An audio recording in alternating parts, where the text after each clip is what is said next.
వైఎస్ఆర్సీపీ అధినేత జగన్మోహన్ రెడ్డి ఇచ్చిన పిలుపు మేరకు చంద్రగిరి నియోజకవర్గం కేంద్రంలో ఆ పార్టీ సమన్వయకర్త చెవిరెడ్డి మోహిత్ రెడ్డి పార్టీ శ్రేణులతో కలిసి పెద్ద ఎత్తున నిరసన ర్యాలీ చేపట్టారు. బుధవారం ఉదయం 10:30 క్లాక్ టవర్ వద్ద వైఎస్ఆర్ కాంగ్రెస్ పార్టీ ఆధ్వర్యంలో ప్రారంభమైన ర్యాలీ 12 గంటలకు తహసీల్దార్ కార్యాలయం వద్దకు చేరుకుంది. వెన్నుపోటు దినం నిరసనకు పెద్ద ఎత్తున పార్టీ నేతలు కార్యకర్తలు తరలివచ్చారు.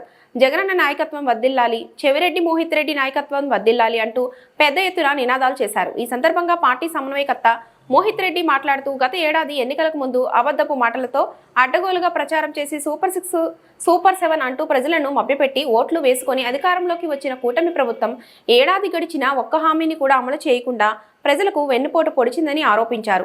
చదువుకుంటున్న పిల్లలను మభ్యపెడుతూ ఎన్నికల సమయంలో నీకు 15,000, నీకు 15,000, మరి నీకు 18,000 అంటూ మైకులు పగిలేలా ప్రచారం చేసిన కూటమి నేతలు ఆయా వర్గాల వారికి వెన్నుపోటు పొడిచారన్నారు. అలాగే ఉచిత గ్యాస్ సిలిండర్ అంటూ మధ్యతరగతి మహిళలను మోసం చేసి సిలిండర్ కొన్నాక డబ్బులు వేయకుండా వెన్నుపోటు పొడిచారని పేర్కొన్నారు.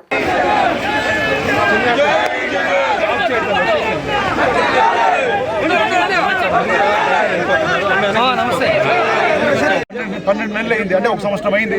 ఎమ్మెల్యే గారు ఒకసారి చూస్తే ఆ రోజు గెలవకముందు ఎన్ని హామీలు ఇచ్చారో మీకే తెలుసు. ఊరూరికి వెళ్ళి కొన్ని 100 హామీలు ఇవ్వడం జరిగింది. ఇది చేస్తాం, అది చేస్తామని చెప్పడం జరిగింది. మనం ఒక్కసారి ఆలోచిస్తే ఏ ఒక్క హామీ అయినా ఆయన కూడా పూర్తిగా చేశాడా అని చెప్పి కూడా మీ ద్వారా అడుగుతున్నాను. ఎందుకంటే ఆ రోజు చాలా హామీలు ఇవ్వడం జరిగింది, చాలా డెవలప్మెంట్ చేస్తామని జరిగింది. మనం తురా చైర్మన్గా ఉన్నప్పుడు, నాన్నగారు తురా చైర్మన్గా ఉన్నప్పుడు, నేను తురా చైర్మన్గా ఉన్నప్పుడు 978 కోట్ల రూపాయలు శాంక్షన్ చేసి ఆ రోజు సుమారు 700 కోట్ల పైన ఖర్చు పెట్టడం జరిగింది.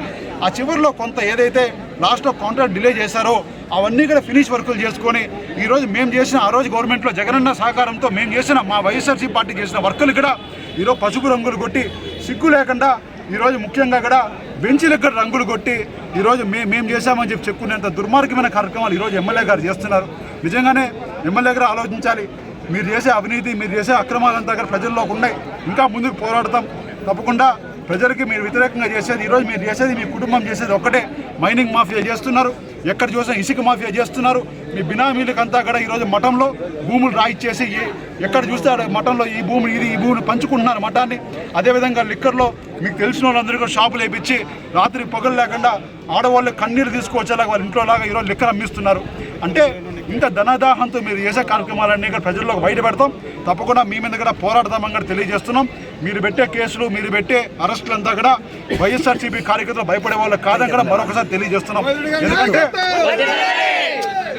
ఎందుకంటే మేమందరం కూడా మా జగనన్ని, మా నాయకుడు చెవిరెడ్డి భాస్కర్ రెడ్డి గారిని ఆదర్శంగా తీసుకొని పెరిగిన వాళ్ళం, చూసిన వాళ్ళం, పోరాటం నేర్చుకున్న వాళ్ళం. తప్పకుండా మీరు ఒక అడుగు మమ్మల్ని ఇబ్బంది పెట్టాలంటే 2 అడుగులు ముందుకు వెళ్తాం తప్ప వెనక్కి వెళ్ళే క్వశ్చన్ లేదంగా ఇక్కడ మళ్ళీ తెలియజేస్తూ తప్పకుండా ఈ కూటమి ప్రభుత్వం ఇచ్చిన ప్రతి హామీ కూడా చేయాల్సిందిగా మరొక్కసారి కూటమి ప్రభుత్వ పెద్దలకు విజ్ఞప్తి చేస్తున్నాను. లేదంటే ఇదే విధంగా ఇంతకు మించి ఫ్యూచర్లో కూడా, ఎందుకంటే ఇప్పటికీ ఎన్నికయ్యి మీ 12 నెలలు అయింది. 12 నెలల్లోనే మీ మీద ఎంత వ్యతిరేకత ఉందో మీకు ఆలోచించుకోవాలి. ఇదే విధంగా కొనసాగితే చివరిలోకి వచ్చేసరికి మీ క్యాండిడేట్లు నామినేషన్ చేయడం దొరకరం కూడా ఈరోజు తెలియజేస్తూ మరొకసారి ఈరోజు మా మీద గౌరవంతో, జగనన్న మీద గౌరవంతో కొన్ని వేల మంది ప్రజలు ఈరోజు కదం తొక్కి ఈరోజు పోరాటానికి సిద్ధమైన ప్రతి ఒక్కరికి పేరున శిరస్సు ఉంచి నమస్కరిస్తూ ప్రజలకు, పాత్రికేయ మిత్రులకు, అదేవిధంగా ప్రతి ఒక్కరికి పేరు నమస్సులు.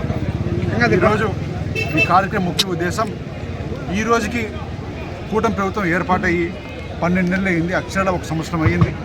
ఈ 1 సంవత్సరంలో వాళ్ళు ఏమైనా హామీలు చేశారంటే గుండె సున్నానే చెప్పాలి. ఎందుకంటే ఈ 12 నెలల్లో వాళ్ళు అధికారంలో రావడం కోసం గత 1 సంవత్సరమో 1.5 సంవత్సరం ముందో ఇక్కడ నారా లోకేష్ గారు ఇక్కడ చంద్రగిరికి వచ్చి పాదయాత్ర చేయడం జరిగింది. అదేవిధంగా మొత్తం తిరగడం జరిగింది. ఎన్నో హామీలు చెప్పారు వాళ్ళు. ఆ రోజు అమ్మఒడి అంటే మేము అమ్మఒడి ఒకరికి ఇస్తామంటే పిల్లలు 3కి ఇస్తామన్నారు. అదేవిధంగా ప్రతి ఆడవాళ్ళకి 19 ఏళ్ళు దాటిన ఆడవాళ్ళందరికీ కూడా 1,500 రూపాయలు నెలకి, అంటే 1 సంవత్సరానికి 18,000 రూపాయలు డబ్బులు 60 ఏళ్ళ లోపల వరకు ఇస్తామని చెప్పారు. అదేవిధంగా ఫ్రీ బస్ అని చెప్పారు.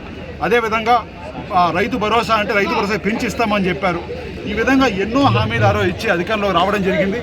ఈరోజు మనం చూస్తే ఏ ఒక్క హామీ కూడా పూర్తిగా చేయకుండా ప్రజల్ని అన్ని విధాలుగా మోసం చేస్తానని చెప్పి కంచి తెలియజేస్తున్నాను. ఎందుకంటే ఆ రోజు జగనన్న అమ్మఒడి కరెక్ట్గా టైం చూసుకొని, క్యాలెండర్ చూసుకొని డబ్బులు ఇచ్చేవాళ్ళు. ఈరోజు తల్లిదండ్రులు కూడా వాళ్ళ పిల్లల్ని చదివించుకోవడం కూడా ఇబ్బంది పడుతున్నారు. అదేవిధంగా 18,000 రూపాయలు నెలకి సంవత్సరానికి ఇస్తామని చెప్పి ఆ రోజు మాట ఇచ్చారు, రోజు ఇవ్వడం లేదు. అదేవిధంగా ఫ్రీ బస్ గురించి ఆ రోజు ఈరోజు మంత్రులు ఒకరోజు సంక్రాంతికి ఇస్తామంటారు, ఒక దీపావళికి ఇస్తామంటారు, ఇంకో రంజాన్కి ఇస్తామంటారు. అంటే పండగలు దాటుతూ ఉన్నాయి కానీ ఫ్రీ బస్ మాత్రం మహిళలకి రావడం లేదు. ఇదే కాదు ఈరోజు విద్య ఒకసారి చూస్తే పిల్లలకి చదువు కోసం ఆ రోజు జగనన్న ప్రతి స్కూల్ని కార్పొరేట్ స్కూల్ కన్నా గొప్పగా తయారు చేయడం జరిగింది. దానికి ఉదాహరణ ఆ రోజు స్కూల్స్ స్ట్రెంత్గా డబుల్ అవ్వడం జరిగింది. అంటే ఒక 10 మంది ఉంటే 20 మంది ఒక స్కూల్కి డబుల్ అవ్వడం జరిగింది. ఈరోజు మనం చూస్తే స్కూల్స్లో మొత్తం ఇంగ్లీష్ మీడియం సిబిఎస్ఈ తీసేశారు. అదేవిధంగా గోరుముద్ద అని పిల్లలకి అన్నం పెట్టే కార్యక్రమం కూడా ఈరోజు తీసేయడం జరిగింది. ఇదే విధంగా టీచర్స్ ఇక్కడ క్వాలిఫై లేని టీచర్స్ కొంతమంది కూడా ఈరోజు అవినీతి మరకలని అంటే అలాగా టీచర్స్ ఇక్కడ ఈరోజు న్యూస్ పేపర్లో వస్తున్నాయి.